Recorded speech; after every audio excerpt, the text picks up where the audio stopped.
si un tansa bono so asem okoka anya dan kwa na buzia na kan ye enu nti ebra so papa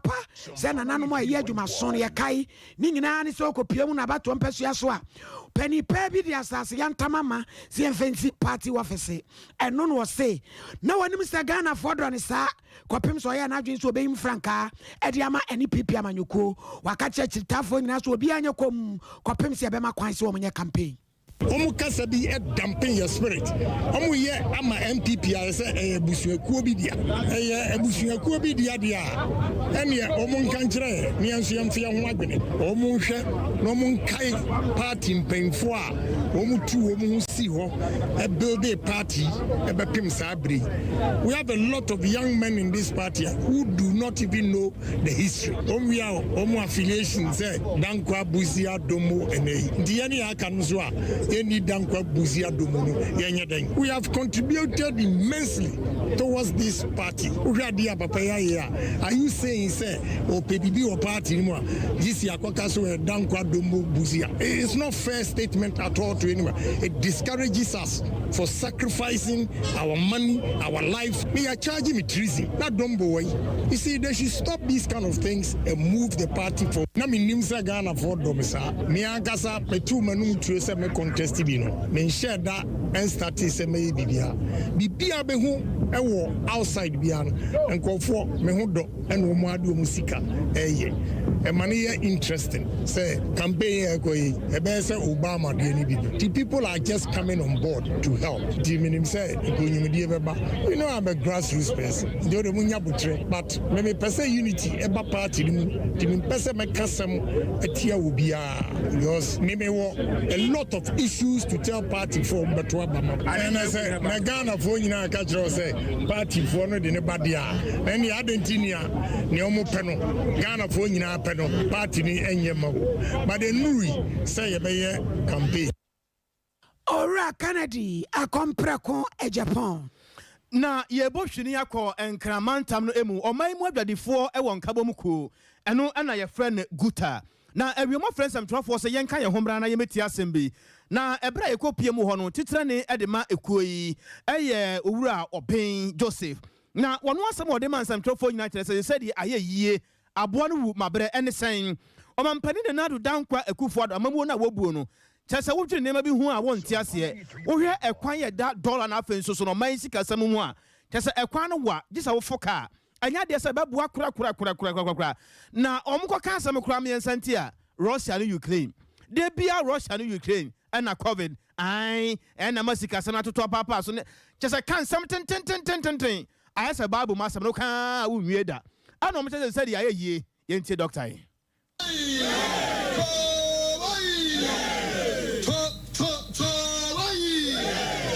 Baba, yada press for so yada must say at a very short notice. Also, Mabaha, Rabaya Hamad. Na Mekasano, Melpoto, Brofum, Tase, Ghana Casano, Iguaru Bebe, Yakano Brofuna, na Aye, Tiawa, Abye na Medamase. Na when you are to train, no man Ghana, Muntia, Asupem, na to say the Abechama Kayano, and just a bit politics in the Ayawaha, Yay, Yasum Yagadi. Yansum bibia yagadi yasum no ade abese yagadi de yempre. In fact, I'm deeply saddened by the degree of signs of depression on the faces of all members of the trading community I see here this morning. I hope the government will swiftly and decisively act to salvage our plight for the better. As a trustee and manager of our national resources and the economy at that. No doubt, we all know that at this moment in time, we have serious difficulties as a nation. We are also not oblivious of the fact that there are global challenges with regard to the COVID-19 pandemic, as well as the Russia and Ukraine war, which Ghana is no exception in this global phenomenon. One thing we need to clarify, we need to clearly understand is that issues regarding the pandemic have become a new normal worldwide. Likewise, the Russia and Ukraine war, which has no end in sight. It is for these reasons that we, as a nation, need to rise above these challenges and find appropriate solutions given our peculiar situation. Therefore, the purpose of our gathering here this morning is to pinch the government to wake up and see the depth to which businesses in the country are crumbling as a result of the following. 1. Rapid and continuous depreciation of the cedi. 2. Continuous rise in the interest rate. And 3. High rate of inflation, among others. As we speak now, once working capital of 640,000 Ghana cedis, which could buy $100,000 at the beginning of this year, can now buy 64,000 United States dollars only. Again, this borrowed capital of 640,000 is now attracting interest payment of about 35%, representing 224,000 Ghana cedis per annum. The effect of inflation has also drastically reduced consumers' purchasing power, and the inability of the consumer to buy or purchase more has also affected business turnover. Therefore, businesses can now hardly service their loans to their banks, as well as honor their suppliers' credit. Ene ya etwagu ye omaimu adwadifo wonkabom ko no titrane edema mo Dr. Joseph Obeng 2019 batch ya wo mo ya pom de adwumayefo say wo mo betinte skokọ de akira ban wo mo tinkamu ebi shemu aban ne fema wonom February 2022 besi ne nyade a wo mo saka wo wura Benjamin Moru ya oni ye degree nurse ena di asemi di ababetum wase ano so nanchen staff identification card wano so sada nyade a yaje na ne biometric kura de wama kɔ ho enu ti ama wo msika sam no akwa ebibie ho wo ntumi to fa ya asepan enkogina ward nkoye adwuma wanwe ya twe nantwe pane de akosi obi kɔ ho akwa akokuna akɔfo house de aba enu ti Madam Josephine Kwaku kasama for the collation of 2019 posters nursing for our man so no Josephine my yeah I know me do for now me patron na mo se mo apa ne say yeah how dear I say Ghana hey house because yeah they come aye juma from February to now opening bia begina ye living country say oh me ma next week musika beba and I said next month musika beba ya ye din na ye show mu from February to September September mu obian ka hwenchen omu ntia ye ka staff idea ye biometric and the machine say oh ye aba ontu ye ka kwampo so ye nyebi nti ekom ye how ye strength ontu ye on pace fire because me ji pa say the can your mind mu there but impenifo no sebe ya yes omo pe yesika na omo fema ye Auntie Josephine eya ansa na obi be kwa akoye adwuma bi no enkrata asem bebem kwa be fa so a betua oka obeya ho san hihye ni nyina ya je bank account no ne ade modie no eye de yankasa mo no bibi sa ankoso mapa cho me diploma na degree for no omo ni appointment ni omo catch my omo post omo koye adwuma na omo nka omo nti omo nka besi ne omo ni appointment letter chere say omo no omo ye adwuma no nti omo beti omo ni staff ID omo sign ni ba omo ye biometric na omo di beko accountant or obeti omo ka na yen diploma yen biometric and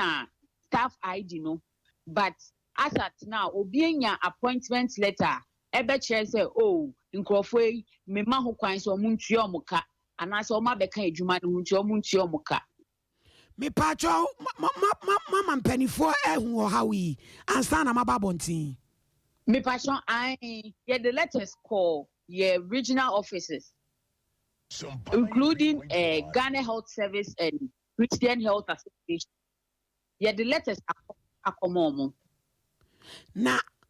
Ususu said DNT na bema moye adwuma moye qualified nurses. Now from February besi and yentua mokano. Ususu said DNT na yekoso sa.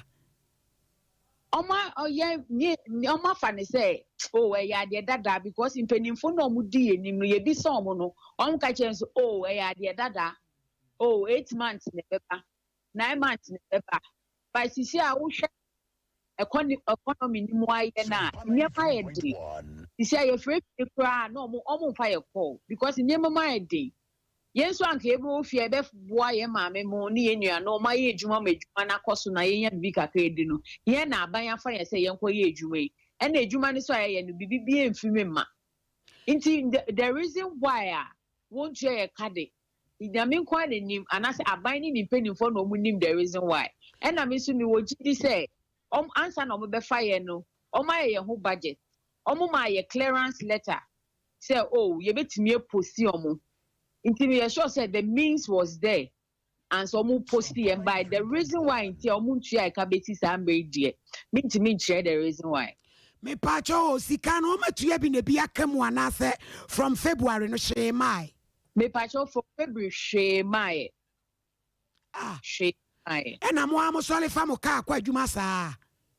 Ai ebi mo ho mo fa ka mienu. And so we do a juman and I have a jumani near bay ye a jumani near bay ye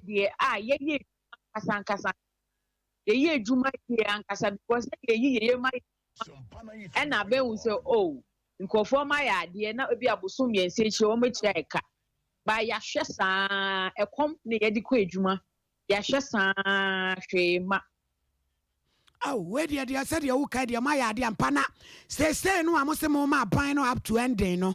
Mompany folding in Ajatum. Me pacho, yadi letters no choir no. Yane Ghana nurses and midwives no. Omu union no. Yadi choir no. Omu vice president no. Catcher say, omu processing so. But I check. Ache afamre yed call ye na ebisa no na afamre kakra ena ye wo appointment letter no ye sign wo staff ID na biometric no omu tia e ka e omu ni ebenya re say and the omu so but na omu nkasa ye ho obi anka hwe nkire ye enje says kanu nyina na mo ji apomu ana mo mambia kakra mbeko mo mati ase. Yeah, Jessica. Near Bay, who beton a bit in your jumano. Yo, Auntie Josephine, I remember why, yes, you will be any amomayente. Mpachu. Where a Casama for the coalition of 2019 posted nurses. Womusika free February, na a day. Brahaba Pumia Juma young Kwa. Oh, Kofan and Chipan Yenetridi, Kokumunipa Commodeno. Bosumia. Twa mu no a da na toso aduonu baako ana ye bɔ mo kase be free sahwi bonsu kwanta ene ne mpota mu dwabo so mansene mu atoye atifi mantam na emu ne nyina ene se kronobɔ bi ekoso na kronobɔ na ekoso kra na se mokaya ye kyerɛ mu kra eka se emabru no bekika won ho no ya wo bowura police station kwaji abrante baako oba akwamu ebe hye no se mokaya sa asem no a eno na prosifo eduadua mu nkakra ana makwakyere emrante no ebi na ebro mo kwakere emrantie no bie no na kyese akoya ahodwiri sampa se de mabunu pa ye mabunu a won wedi atuatua so be se aduonu num e wo bonsu kwanta ene ne mpota mu ya prosifo ahwe nhwemu ase a ya wo kosu a na wo pem koso se ba asem no obehunu ne etua mu na watimi atu ase August busum da na toso enan na prosifo sha ase a wo yire nipa no mu ebi na wo yire ya maako aduonu enum na ebra prosifo yire sa nipa no wie no boabo mo nyina no ade mo kopie mu e wo sahwewi oso magistrate court August bosom da na toso edu enkono na ebra mpanifo tena asem no so wie no tietia asem no a de na kyese nipa no maako edu num de na wo se ye gya wo ma omukofie na emudu de a prosifo no kyerɛ sɛ wonsu ane won ban ane won nsem kaye bi no ensem no enhyada nsisi so saa enti se wakase wo gya wo mo se wo nsan kofie a asem ne ka no wo ahwe no maka e de akyea no me science wasado makotum sasa nipa du no de omunkodam nyame ya adomu abosom ya yekwakwa wura mu no na otwene pepepepe de edika no obasado maba na nyina mu no ana yebusa embarasa bejone de ma adehye ya wo dwabo so onabo kwabena minta akando wokọ embarasa bejwamu adom kuma na fam no okasa efa apomode ho nsam de ma wo mu ana yebusa nse papa asam no ankasa ba o wo de se wo hwena no pe no se bra mateo de yekoso nyina mate mahunu bi na me so makenka bi de wo mu nie enipa maako edunu a yegyae edunum no a edunu de yasande o makotum no meye ma afam de nyina saba ya kwan bia so no ye begyae wo mu de enti a me kasa ene se ma asema hwe din ahwa prosifo no su no won ban din wa asem no I don't think far. This is about the law, and you see all the accused persons were remanded to custody to reappear today. They've been in custody for about 2 weeks and they have reappeared. According to the police themselves, they say they don't have evidence, strong evidence against about 13 of them, and so they have been discharged. We are also still of the conviction that there are a lot, in fact, all of them must be discharged. But this is a matter of law. And therefore, they have been remanded to reappear 2 weeks later. From here, we are going to High Court. This is the district court, and we are going to High Court to appeal against this decision. And I think that we should remain calm.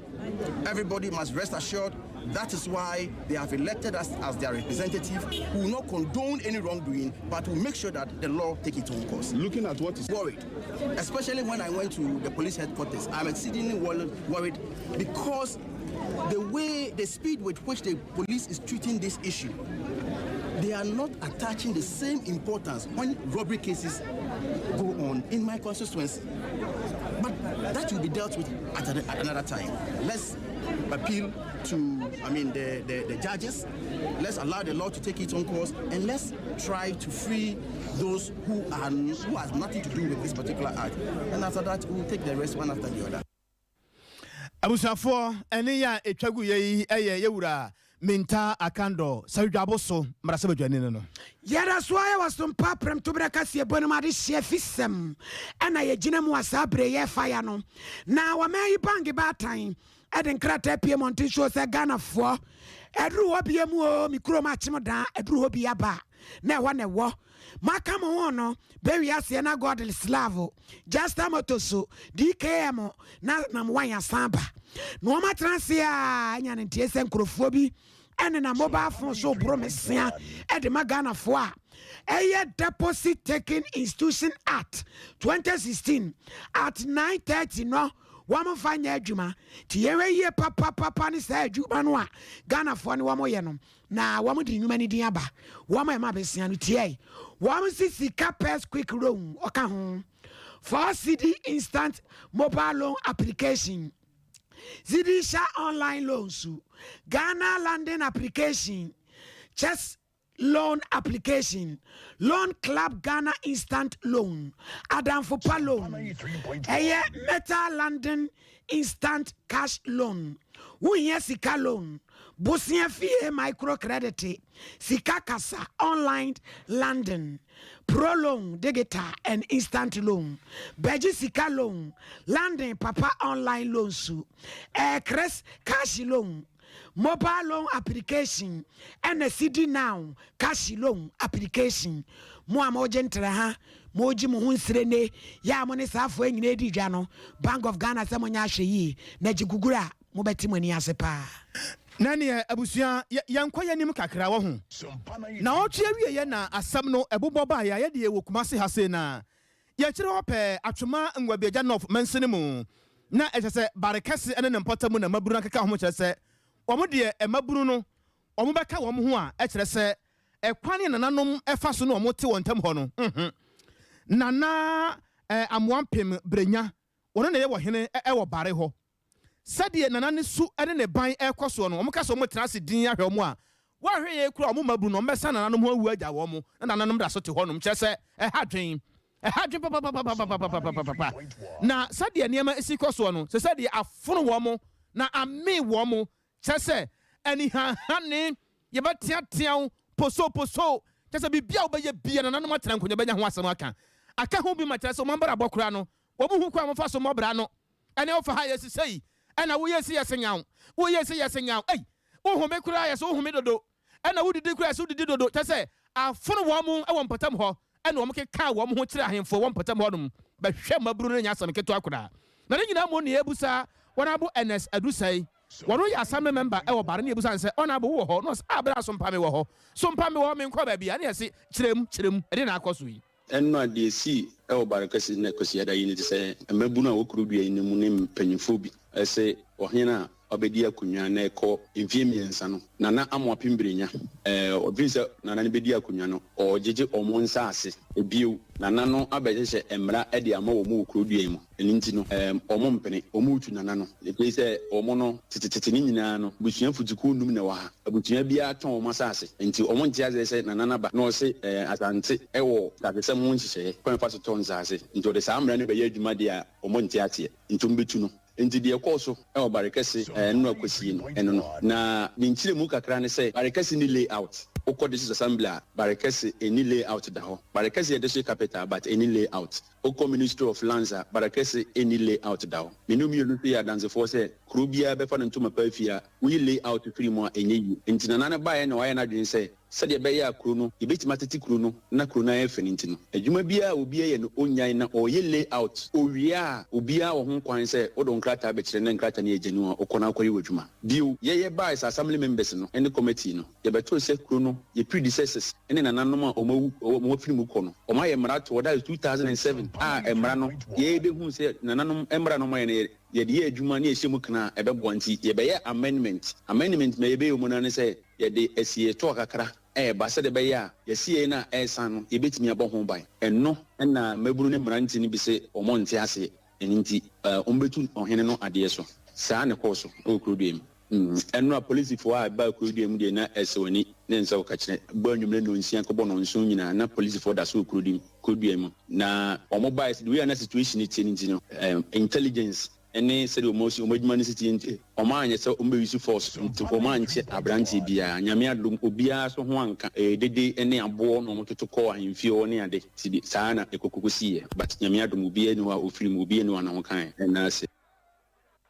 ɛne yɛ a atwa adi agu yi ɛyɛ ɔnabo ns adusai wɔyɛ assembly member ɛwɔ aseneɛ maaban electoral area ɛno ɛwɔ bare ɛne ne mpɔtam na nka yɛpɛ sɛ yɛdi nkɔmmɔ kakra na yɛne yɛnua ɔreba ɛdi nkɔmmɔ kakra na yɛbusa no sɛ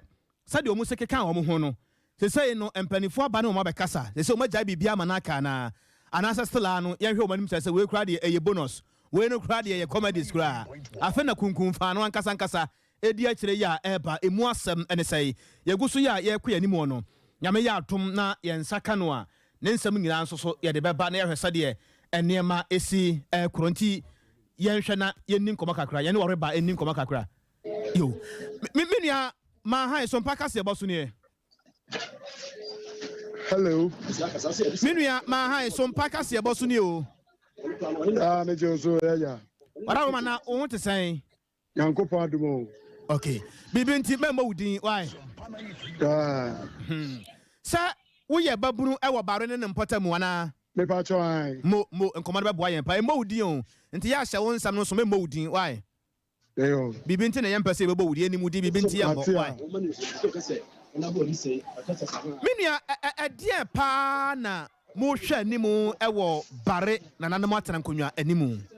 deɛ hwɛ anim a yɛpɛ sɛ yɛnana otumfoɔ ɛboa yɛn ne sɛ obeyi saa ɔhene na ɔde da bɛsi yɛ so ɔbɔ yɛpo ɔgye yɛ maame no mu nsase ma yɛ maame mu mmerewa ewuo yɛ maame mu a ɔmu ɛkɔ afuom a na ɔmu suro yɛ maame mu a ɔmu si dan a wɔte langard a ɔde bubu guo yɛsɛ sɛ yɛ nua baako kasa ɔkasa no ɔyɛ assemblyman yɛfɛ no kɔdwa de sɛe ɔne ɔhene no na ɛne ne nkurɔfoɔ ɛna ɛboa ɛma ɔmu bubu ɔmu ate langard bubu adan a ɛwɔ bale kɛse nyinaa ɛtu guo deɛ ɔbɛyɛ bia wotwa wo ho a ɔhene ne ne nkoraa kuro yi mu mpanimfoɔ a ɛwɔ mu nyinaa okodi adeɛ wɔne kuro ne mpanimfoɔ nyinaa ako apam kuro ne mpanimfoɔ akɔsesa nkora nketenkete a ɔmu nya ahemfo ɛwɔ kuro no so ɛna ɔmu bu man no first ne asie funu wɔ bale kɛse ne anyi sika wɔgye yɛ sɛ ɔbɛdi adeɛ wɔgye yɛ wokɔsie funu wɔgye 6 million 2 cedi yɛn nuanom moslemifoɔ wɔgye ɔmu 3 million first ne nyinaa ne anyi sika ne yɛwɔ aban abansi obesi district hospital amayen yewura abansi obesi district hospital amayen no district hospital no otie no nete kokko a wo kro yi mu o matu nete kokko ni nyina to wadi sa kodwa du say no a part of sa omo eton sa nete kokko ni nyina edi ye no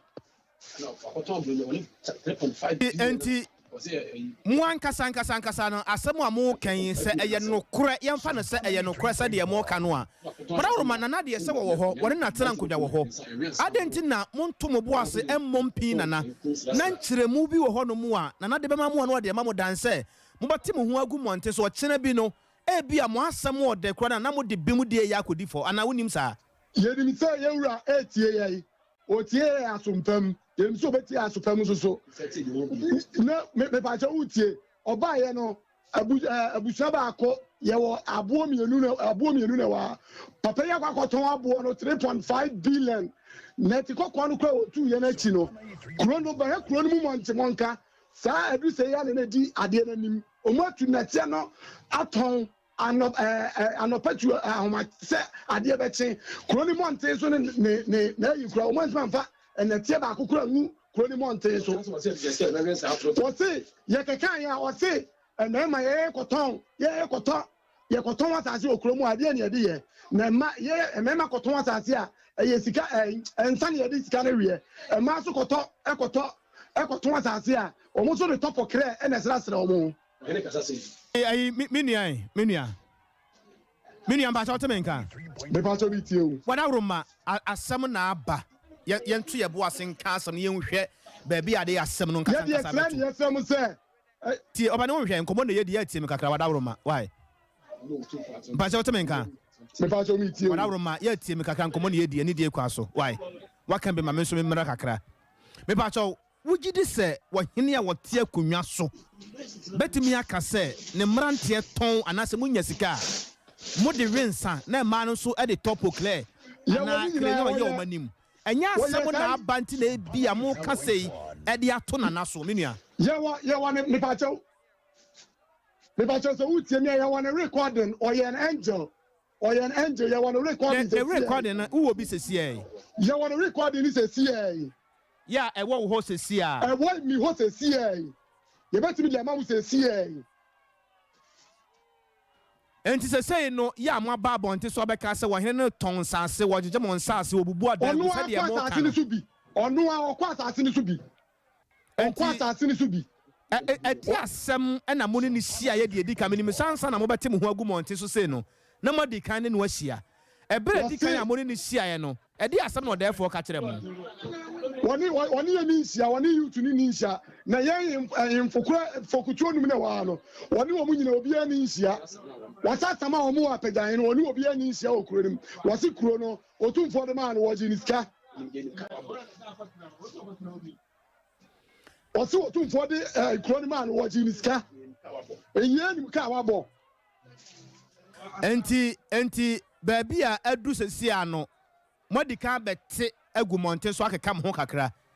sampanifo antie asem a mo ka no se de mo pese mutu ohene ne wade so no amamere kwan so no se obane wo hwa de amamere kwan so no se wo de praye epra baabi a ewode ye kire baabi a ne praye a wo de praye wo de ye kire enti praye na mo de ya pra no muni mo ha no sunsuaso de ye kire de ya ba ya te ye nyina ya suma tanteman ye nyina be kwa wie atanteman nim ayene platform na me just what ase prayer na mo de platform no what ase ye ti ase se ye tu na tu ade so ye ni kromo abiem mo hu nana mo hu no nana be ya de what ya kunwa so mo se mo mpane mo hu no apolisi fo be fa ne ko ya no am ye tigu ma fo du fa ne ko ye mpa na ubiem ense se no muni wo hene wo kurom ho ye ni wo hene ye ni committee ye ni bibia okura imu biem pene sa mo pene se kuro no tena ho sa ta ye yutu na ye ka sama o metie enti mo pese kuro no tena ho sa na ya wo hene ni ye pese kuro no tena ho sa na ye wura eni ye panyi no ba be die so no ni embabunu no enyina mehia na aban mo mpanifo e won potem ho no Mwati wo mo nka wa asem yi ho aba mu mpanifo bi ka wan ya DC anase BMC anase onu na ye ba ko ɔne na yɛ baako adɛnti na mo susu sɛ obiara ne wɔhene na yɛ baako adɛnti na mo kasa no asa asɛm no mo susu saa wɔhene ne obiara yɛ baako adɛn ɔne ne twema nso no ɔto DC na deɛ so no ɔto DC na deɛ so abla no wɔbɛ ayi that time na ne yɛto DC for ma no ɔne ne twema nso ayɛ hu yan sɛ ɔkɔ agya atoa ɛma ɔne ne yɛ baako no sɛ deɛ ɔno ne ɔyɛ na yɛko kura district capital bɛ mu kura kyerɛ sɛ deɛ nka capital no kura ɛdeɛ ɛfa nkɔ baabi foforɔ DC no kura deɛ ɛgya yɛwura mɛbɛ kana asɛm yɛ ɔno yɛ mpana asɛm atie o monto mo bo ase why yantu yɛbɔ yɛni kuro biara te sɛ bale biem a nyankopɔn ɔmmɛbɔ kuro biara biem bale naa na yɛ bale na me kyerɛ sɛ monto mo bo ase ahensɛm ne ka no yɛnhyɛ ɛma ɔnkyɛ no yɛnhyɛ da wɔne deɛ sɛ apolisifoɔ nyankopɔn aboɔ no sɛ apolisifoɔ de ne kɔ a ɔnkɔ no dwoodwoodwoodwoodwo ma ɔma biem na yɛ sɛ ma ɔma n'akyi biem anaa ɛtu ato bale no toyɛ no wɔkura deɛ bɛyɛ brutaa sɛ na ɔde asogyafoɔ ne apolisifoɔ ɛba nso ɔde bɛwurawura yɛso yɛnwu wɔ mu ɛnti wɔ mu asɛm kuro mu ka na yɛdeɛ yɛtwa sɛ ɔde sonso yɛ bɛrima a yɛtwa no bale me nua to bo ase na wɔhene na wode ne kasa yi why bɛhɛ kuro te sɛ bale wodeɛ meyɛmfa wo nsia yɛbɔ ɛhomade bi ase yɛne nana bɛkasa why na yɛtie wɔ no nso fa asɛm no sɛdeɛ wɔbɛsi aka no ebia deɛ momo ka no ebia na ɔno nso wɔ nkyerɛmu wodeɛ meyɛ na wase ne yɛmfa wo nsi why abusua wei ayɛ mmabunu yɛ a ɛwɔ bare no ɛwɔ atwema ngwabiagya north mansini wɔ asante mantamu wɔn kyerɛ sɛ wɔhene yɛ a wɔte akonnwa no so ɛwɔ bare na amoa pem brenya na no mutumi no ɛntena asase no so nti na no wɔmfa n'akonnwa na wɔmfa nkosi baabi a wɔde bɛsi nkɔmmɔ yɛgu so a yɛpem ahoma no sɛ yɛnsa ka nana a yɛne nana nso bɛdi nkɔmmɔ nana ɔsɛbɔ nsu safo kantankan obi akɔpie mu manhyia a ɛne abakwasɛm nyina de gu nabam na wɔde abɛto dwa a wɔkyerɛm sɛ owura akwasi ade wɔ dike na ano nsɛm bi ɔkɔka yɛ panipɛ his excellency ɛne a united progressive party wɔn wɔda no sɛ ɛne manhyia yɛtu garamsey no ɛne ɛbɛyɛ ankabapɛ ɔmɛpa kyɛw na nyɛ saa deɛ adeɛ bobɔ ba no yɛadeɛ a ɛhu paa nana ɔsɛbɔ nsu safo kantanka ɛne anɔpɛ ɔman yɛ wadubu akye na twetwe nkɔmmɔ sɛ bi eku sɛ bi ɛsɔn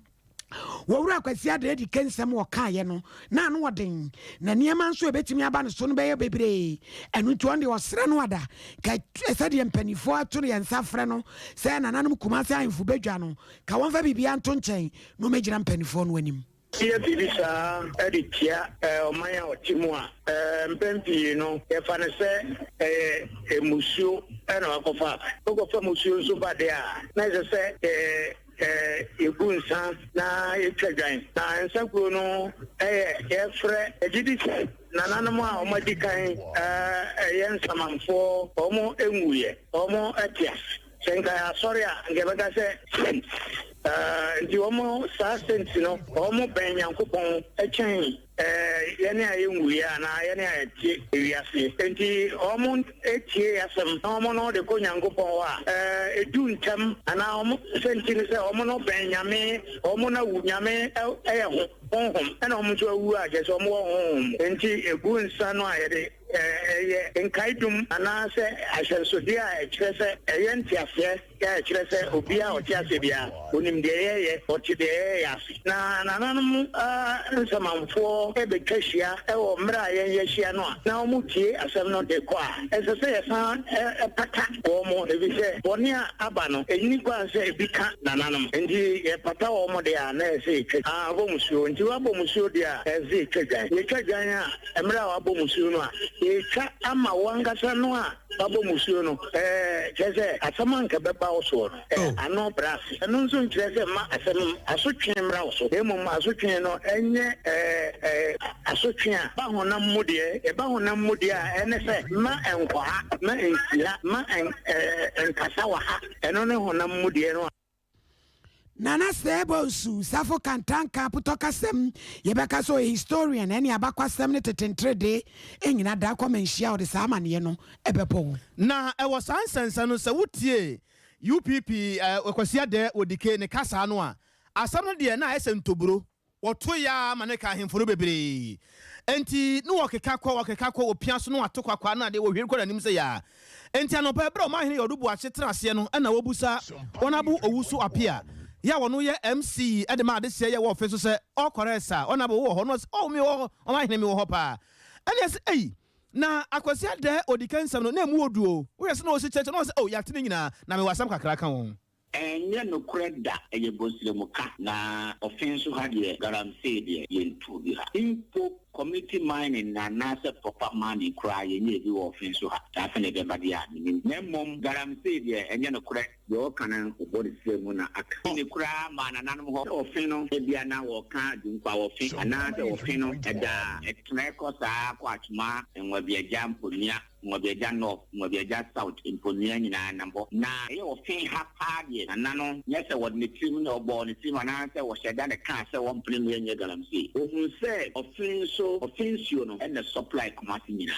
And a public case, a surprise you, Kumasina, and any pattern. And they said, you two galamsey, no one, show no more, and the mine, and ya, and show, and more. And it's now cancer. Now, said you're making some of the GNT, Mopa, Mra offense, na and I make canon wins you and any come or fee had ye wins you and any come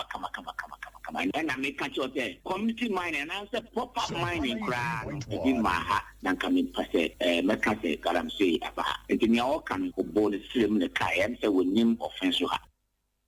Onabu Owusu appear where MC the man they say ya a war offense na owu ebitu nyumbi wase sika fremoja ohia ya dambo enti sika de ye na wonim awie me pese me chew sika pa ma odi kodi bronya ohun eye sika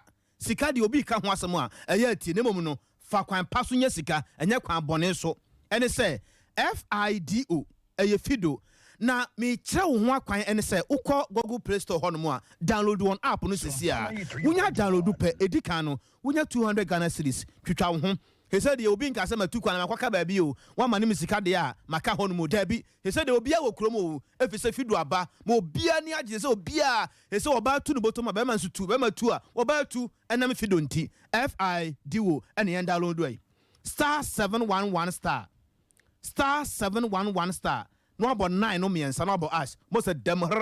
pa full stop was a BSA and ya BSA no edikan no unya 200 Ghana cedis de wo hia ya wo Ghana card a edimu nya Ghana card ya we wesra bia papa ana ye ni agent bia nti obi frawo sai me ya adwuma wo fido ana ye pese se ya prosifo na ben wona fafo no koma no mo kwacha akwa no anasa ka chen se uja police station nim ho o meti asem no mo nyere no ten mesrawo jisika gu botom o wutua 200 Ghana wie pe na nya 2000 sa wona wokono fido eye po kekra na woko anim cloud internet. They are the fastest internet in the world. How can the future wait? Of course, you know very well, sir, the future can't wait. Upe internet at Tiapo. Internet a wode ye adwuma ba bia ya wo hye bia me pe internet na me de ye madwuma de e cloud internet kumase haya top high ba bia Ghana hafa na ewiase afa na ba bia ya wo se me pe internet e adwuma mu mfa internet mbara ha ma me ne mfa nye se ebretie mu omo na eboa wo sa akwa no so from sesia 0244 601 933 0244 601 933 na waje oso. Our grandma series abusia fogusu ada Ottawa media. Oni wa yesi wan na dia bomu na any kai dru memenda TV so aye de papa. Na nwatwempa mu kopem no nkron so mpa jai. Abusia ni nyina ebotem kum no wate ho na wo hwe. Wo se when you be hunu kolege konfo kolege akabeneza kwa kumenu wayosi ankasa nso ginam ene wa stars no nyina wani gi wonu hono 21st clinic wonom na yes sciatica experts abeba extra comfort limited bidima for eba na feel d4 Samuel power ministry ene counseling center wonom ena aso asinimum so mpankomo egusuada ya ekoso efiade biada enre no nan okay driver ni bia okofa wo baby an osusu se wa saman no fofra asa be bomu na wotwe de obi de abade kumase bo hyen ya abusua bibi wo papi enti fiada siame na me ne na atachwe bo akodua se kire kwa man mahini dwan to ahene opepa apostle general mo iso senso betrase na ya doso sa asem no se de na ma obi wu a otumi san kwotena baabi kwobɔ bra foforo no eye no korɛ ana etoro sanse ye bra no ohun ani so ade pa ye to akase bɔ no esom sehwi anwea so bekwai ye no western north mantam no aba betodwa sadam pom yensa na no memenda wopra na bono siampa mu eja tomu ahye se yamse na dansefo ho se wo mo ye biada se wo mo frɛ drum jadwumaefo no wo mo frɛ adse me beba ne se efiri February e no wo mo fire tender no asai wo mo ntumi fence apan so ma e ma mo mepa wo no mabo enti wo mo ma na dansefo ne se de niam akoye nke ya dia fire fo no mo ye ha ke bi eja no wo betumi adum no Nimpie no say husie bi e wo dan echi. Enti esa na me hwa ahunti wona mte sister bi akos. No say sin wo yire wo. Nti ofra me frɛ me kun. Na odi mirika ko fire service okwa akofa. O ma ba ma o ma bedum gya no. Okoye a o se obi ani. Ina gugu so a de dan ya hye bedu say yenti sanity. Me timi fie na hu say gya na ehyi. Na me di mirika ba se ma ba hwa de pre ba ya. Me beto fire service wo wa ha. O mu gina no ma ya alert but ka bi ani hu a o mo di dum gya no. No kwa asem ni e dan ya bufuo because fire service wo ha no mo ka ani ha no mo. Enti dia me sra ni se kuro ha no mpanimfo. Serious anomo yen kanase because okọ enti ahemfo na ewo kuro yi mu no momode na mommo ayen say ne say plot bi mpo na sa ahemfo no betwitwa na monye ne sa he kwabla ne dan ahye made sere de ne sa jadu wa betom ha no mede a mede fa wo so ka kire aban enne ne wo kine ya momode say fire service car ne sa say yo say foforo na so mbeto omonto mi fama no munya ka sakase omugum ene anantwo no kunkunkum no ra na ba to na sefo mu amanfo ma no omunya maka ombehwe omra mehwe na no achire ena DO3 Joseph Amihie ya onu ye dum jadwuma ko ni pani pa no e de betu mu se wo mo fire tender ya sei wo ma tworo nkrata de akokuro no mu enwuma nyina mu se wo mo kakra kapre ba tokuro dem kurama ma wom ehwo kan so som Ghana sika afrei empema de osianso 67,000 Ghana cedis etu om guso sre momo awon na om fa NCC engine no Osame nam kwanso mi fi yoso ameba cheme ya ibebedru ya na akola ba ko frem se ija to na ya fe nyine so musumo ko fire nti e be ne den nam se ya wo contingency plan ya frɛ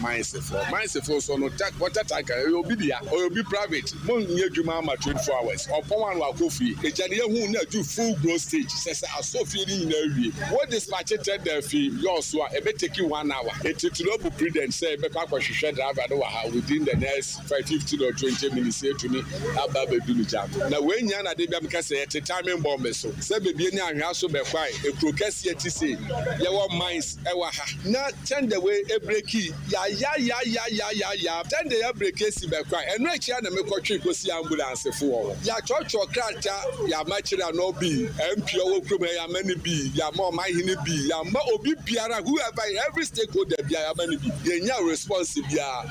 no akra na ejina stylish radio stress ekro yesisi material occupancy the car speed of car sending them go so echena say a hydrocarbon say fuel tank bi twem na run about BBC na ofeli breaker no to hona say yi nkofo fika mu kra yentumi eyin nyimfa fika no because ye ni bibia e betum bia ye mombua ye na enye tender engine na ehia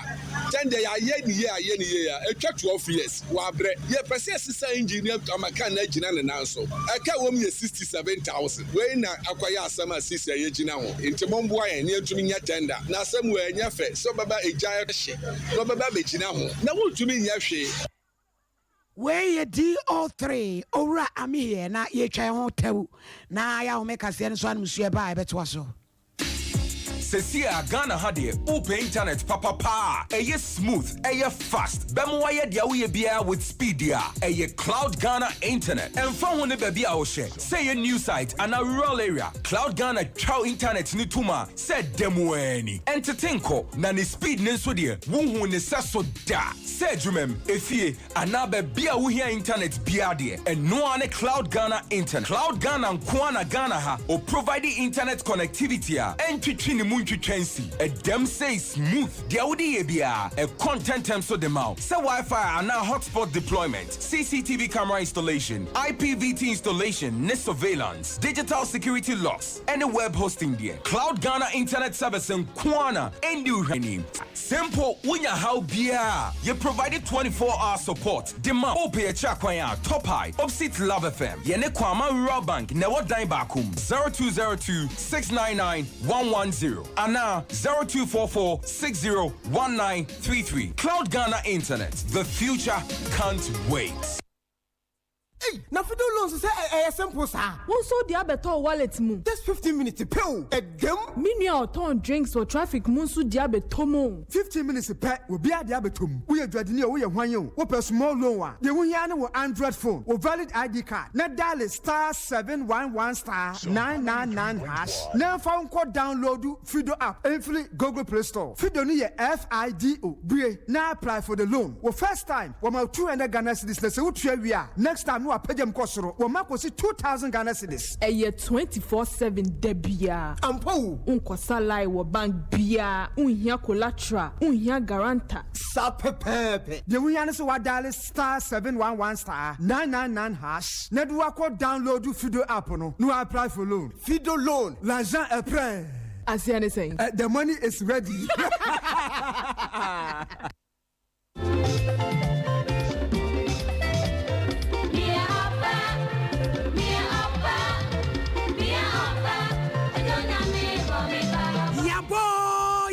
Sompan komo ebusuafo monimi nyina be ya dwen se enye nipa nyina na sasem ha wo mu a wo mu wakukuduro betra radio so beka wo no mase nanso asam no se yen sakade a abedwafo ne arefo tiefo ye de enim de be sesa adwene na obi nso ho ato no sompan komo yese awade bie ni wa aseye Bible say na obema ni hu oba no wo se a me honam ni na me dompam dompani sete sade a adene ye ware wi a na yesi akire oba ni wiem bema ni wiem de friend is the cheating no ye be ready ye deba Bible say obema be jana jaho ode ho ba akofam ne yere no ma ye honam kro na fe aden ene ye wade wi a obe ye japade ani kuni be me ye japade ani yere nim awade mu kwase abuo ni nyina ye be hwe sompan kom ye de ye se asemu bia fabrayen ye ne ye tiefo ne abedwafo no bedi ama enti hia me ohini ni amakranche adazoa sofomami premaini e wo sompa 93.1 FM efiada we enumre no 9 kopra enumre no sia ye ne ye ntini ne akokuru bete ya ominim awade sisem ye be kyerɛkyerɛ na wawade no ebeye yi sompan komo ye se awade bie ni wa aseye na wawade be se ya ejina wo so abusia yamamu akwaba Omampani na nado dankwa ekufuado ewo etifi atoye mantam no emu na wode nafua miensa na ebo apro ewo honum na ebra wokopie mu wo honum no wone nanom atena nkonwa ye wo etifi atoye mantam mu adi nkomo abo abambofo abaso ewo adwumaso ya wo ye no mpatam ho wo kan ene wo kyerese nansen Ghana na afenso Burkina Faso mo sikrom ehye no so no na aye no bibi e wo ho nanso nam se bambofo gira wona so na wo ye adwumaso no nti se waba ho sei no wa na o mase a no etia so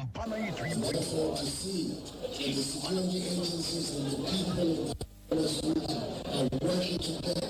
to secure peace and security of the area is very encouraging for me. And I want to assure you that everything that can be done to heighten the security of the area, my government will try to do so. So the very proper request you have made urgently for street lights is being addressed. As we speak, sought approval from the Public Procurement Authority to purchase 3,000 street lights. Yesterday, I took advantage of my presence here to visit the officers and men and women of the security agencies at the barracks. I wanted to let them know the government appreciated very much the work that they are doing. Some of the deficiencies and logistics that are there and that are doing something about it. But above all, I sought to impress upon them the need to maintain good relations with the civilian population in Wa and in the Upper West. Omampani His Excellency Nana Adodankwa Ekufuado. Ye ko sunya ye na ba beto dwa se sunya prosifo achi nipa mienu ya osusu se ne enwane mponche wo ma wia bi papapa na ese ne wo de ahye wo no ka mu adi dwane ye aprosifo ye biara so ye begina wo no wo ma nyina ene edi wo no ma jana sem nche mu no egwae nua pa ma chiame ni mo ye wo so mpa sunya. Hello chiame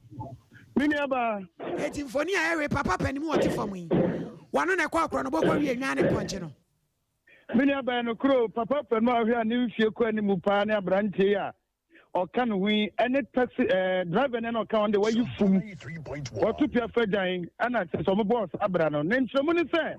and my question yes nyane police MTT the call so I watch ra koto krom kwantem pon so say ja o mo kwa adwuma say ko say do say me do say do mo do kwa adwuma to mo hwa na ka bia ba ja ka bebe o mu gina o mu ko gina kan registration number near GX 572-12 kan ye bu backseat na gum na mponchi ni nwan egu eye kan nim to mu bisa driver ni se na we do mu di wo mu free no mu do mu kwai no mu se so mu do mu free wale am do mu ba eye sunya ne ta no so e do bi so na we de hwan dia ana hun krata e dia dan se mu dia wai o mu ni driver ni kasa yi ye o na driver ni na fum wa Africa ni ma jane ko na ko pani a oni abrante ya o mu fu ni da eye sumpa Facebook 93.1 so no na tesa kwa ko ba se so pani no onya brante no omo ehun bom bibi ni mu a no mu susu se omo wia mo na nkom de ba yesunya ne ta no so na de ba ni nyina ne se police for bi sa wo mo no emponche ma kuma kudum yenu ene nyan so eye mienu a tesa o kan nyina bom mo no ye 14 a se ka se no mo sunya ne ye divisional police command akache emo no bobo na sa papa no nya brante de se me ka se me ba o mo tru police for kukum a se se na de mpanfo be no ma hu kwampo me fa so se mo no mo di fu walwale ho ba no e ho ne be na beto ja se o mayira a ya hwehwe mo no ani ye hu enti na mo bi on beto no mo so mo maso mpa e fa tie fa so nti o be yi asota me so de ewum o jami ni bona wo hwe o mani mu no amo ye ifo ana wo hwe ne dia nya me no kro no mo nya bonofo na wo hwe wo ma ene se dom siten dia mo free instrument fi no wa ye nyina ye susu o me bia oh papa penny pa na ko wie dwasa na mini edru ba bi na police for no ebise some na na form na all part so se be ya nkampo na me no kro no mo fa nche no na nkomunya na police for so da o madwuma nso ne se o so mutumi de no kopiem no mo tre ba bi o de mponche ni nwan no e free ba e no bi so mo de nyame wo mo yale o mo e kwa veterinary ana wale wo no mo free wa de be de mi ohini ni nyame no nukwa ne mo de o mo nyare ana wono nso nka ntre apostle nse mo ne yare nto oba veterinary do kan so o de be snya ne kano so a so oba be ton o so oba be yen o yenim eni se ne do mo tru police for kukuma mi no ka se ya no ye dina be ye police station ho na ya he no mo police for so be tu afa ho na mo wan kura ase bi no mo nyanyama pinfo ni ma ta ka ho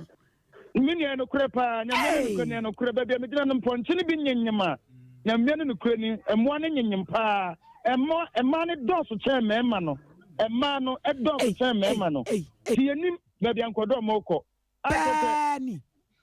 driver ne gane mini aba driver ne na gane yo wan kwai jame buku temo na emo ani bi wo so amome asonte wai bi wo be mo aso atime da ase yo jame ni mo so mpasu nwan ene ete ne nka no ene yemfa adwencha ne bi nwura mo e bebe akeka akode ne ade wasesa wanim enye no nwa kwabena papa wo wasia no pa be mani munyamfo pa fa sen susu na da muntalabi what is saying abusia ye kwa yanim na yade madwencha ne bi abanti yenko Facebook live no so ne yehwa adwencha ya mode aba no na sama ba benya wode aba and I will say MPP so mo break the yin zoo no mo break and I see breaking the 8 one 8 ya that be 8 no person mo break here no modiam ho na keke e waka so ode aba na wo say na do dan kwa akufo do ne MPP aban pa de o mo ye adwuma so se beja Ghana besa sin dada mu bie mu na NDC for ne John Dramani Mahama de o mo ka so hwesoro a hwefom yes ade pa na beto wani ade kese pa beto wani no eche kurei monko mani maye na ye bre no so na Christopher e waka so a ode aba ana wo so onfa ho ne wo hawo ne amane ne susu ampede e oman na mu abana ye bi o school so ahodo ayaresabia rewe ni ade no a ne nyina no kire se aban betimi abreki 8 no na yenkoso ne mo aban ne chidom se ba ya bibia be koso feles upon wo de aba ana wo se daache hima kwadwo opon bempana se wo so wo hwe yen pa da se na kwasi wo de aba na se dollar aduru san 10 cedis yawu enya na wahene ba kwa me apia kubia luku no wone hu kani wo Dubai and I say happy birthday enkoma wadamfo pa waba echa aka odobroni na wo kuma se wode no ho kwada so nyame nhira wo papa o ma osika ne nkwatente apomde wo mu kodwa sempa wo sempa furniture works kase no de mo trans say ya my god na si ba bia wu e de mamo na akismi se hwebekwai and I say MPP pa de woni wo mu asamri nko so someone pere na no dan kwaku fodo ne ba omia hwe se do mo si ato ne ma sensene no bibia nko yi o sika sama nwe ne se bibia mu na wiai master pa ya o ma no aha kwa so nko so kra na every kwaku buadi patriotic voices bechem o dia ba na se hwe o ka no kra bi wa ha na do dan kwaku fodo any MPP aban no de o mo yi adwuma so Ghana besa akona nimu pa na ade ehia ne se yebeta wo machi na no se Ghana besa akona nimu bi Amisco spelele kaso wo de aba na se hawa kumsen onto aso na Ghana sika samne ade de he ebesa sindada mu biemu na awiai happy birthday enkoma emereku moda wo kaso NPP youth wing no ho na wodi wutuma na Filippo kwa America semu wo de aba na wo se NDC pa de ohun sa nkontompo ne neda ne ntroa eno nokore eya ase no omudi dwa Ghana fo asomo no ade omudi ye Ghana fo nyina Ghana fo kayo Ghana fo wire fi bibia na wie wo chia maame antemere ya wo chene so na akismi se hwebekwai ana wo se wakai ewie ya ye kenkan kase no wakai wakai pa se ebra na omampani ne nado dankwa akufo do ne ba omia na wo mo opposition na mahama na ebu akunwa no hwe ensempa o mo kan ye ensempa o mo kan ye omo de calculations beto ho bebre na afei ebria ndisifo ni so kekaka bom sa ntrenwan wa afei pa de so man sika sem nkoyi a ubusa wo mu o sa Dr. Mahmoud Bawumia wo ne na ado dankwa akufo ado ana afei so no maama wan pa no ye incompetent mo de mo amunyi ano wan no ye incompetent na yenko yenim na Sir John Bososo wo de aba na so ma ye nyina ya ha ya chewso na we have the men no aha o enti ekodi no enie yekodi abekwa sa chenche ewurate nyankopon na sa nche kro ni pe twa ntro sa wo de wo no we have the men no say ye men no mo free chebi o chebi ne important men no mrebu o man no na wei ya efeben wei kwa bia so ndise besa wini wo de wa hu sa ndise besa wini ever send him tutu ka wo boase o de aba AK Dr. Bawumia ene ye da so bra wo chika kreb wo se Bawumia ene nti emfansi wan abapa hu na ene de om de aba nyina wo so be kan de ase bebo no nsia ne ete hu o ma men kan kaka rock di am kan kaka be nsia ne na de abegu en de kan wa ene to asoma me se ma bre Abbas Zakari wo de aba na so ye ka se ne de ye na Edward Akumanin wo de aba na se nana alawane ma o ubusa adentia na wahine ba kwa mi apia se boys a bro nurse for no ma bre rough chef man was say bro chika kreb chef man was say wo atonsu wo dia ba na se he muni su ne de kude ho kuma so bi aboa nyame se yanka ne kwaka se ne de dedam ala ko jotara ma te de ono ana eba wu na wutwa no prose pa ko nim kakra emfama me na kwasi wo de na do so na bo abedi kwada so wo de pamphlet pa na watu de aba abedi da pen na be sansu bai abedi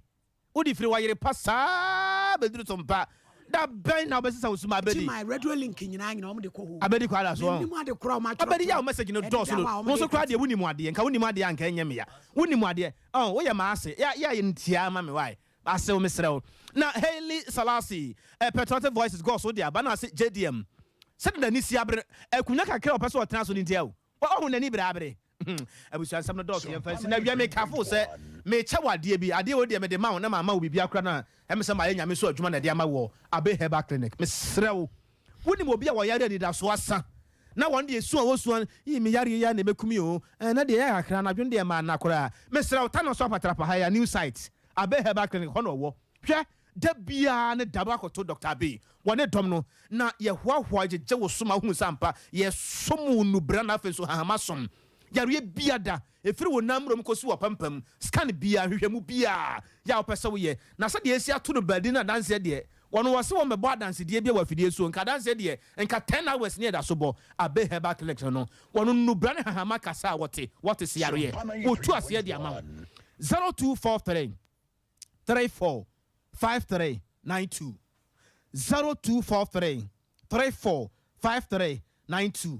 and 0506 460208 awiai wasamu for penny eye owura asante yeboa Benedict akosua somua kukua afia jewa akode akosua jewa akode Libya Boga nana yawo buama sanso na akua nyako abronoma achiame nimo ena fenso Dennis enuachi Dr. Silas abusafo nyina eboyen school fees Akiola PK ni Godfred ena fenso sompa didie ene abusafo nyina eboya David ni abusafo nyina abroya yade ebrewo yada mu nyina mo ase centers ahodo awiai musomuo nana kwabra kese eyemedin awiamene ohene ni ama kranchada zoso of mami premier yes sorry ama DJ Rocky odenyom papa ajewa baba. This is Sumpa 93.1 FM.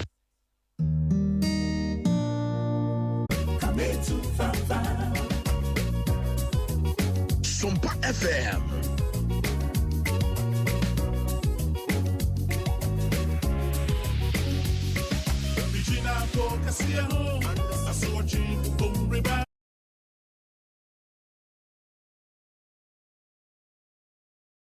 Boni pa nani okana sema dodo na ebisa nsema odo na asa after football no sen na niama ni siko eri ni yete ne nkanso ache ti sen na nsem ni sitie o prepare for Laryea Kingston obeke a review twan the Black Stars of Ghana ye bo modi enya ye qualification akobo World Cup bi kankra e wo Germany no di makotin ye pa en Ghana na din adodo na de fe no bra Laryea du bibi na bi mo so fe ne kina yisoba enti ni ye sa kopin pa no e ne ba na ya baba bidin koma akra legend ya mo kwa ba de ba Sumpa TV Sumpa 93.1 na mpombo kode yeri after say okofa ma baberu amogana bebo has kakra edu bebidu hu ra in coach mu a na eno so na abo ejuma but after no utia na echi kakra metie ni he fan legend kokoshe okọ ejuma die be na akokodi ye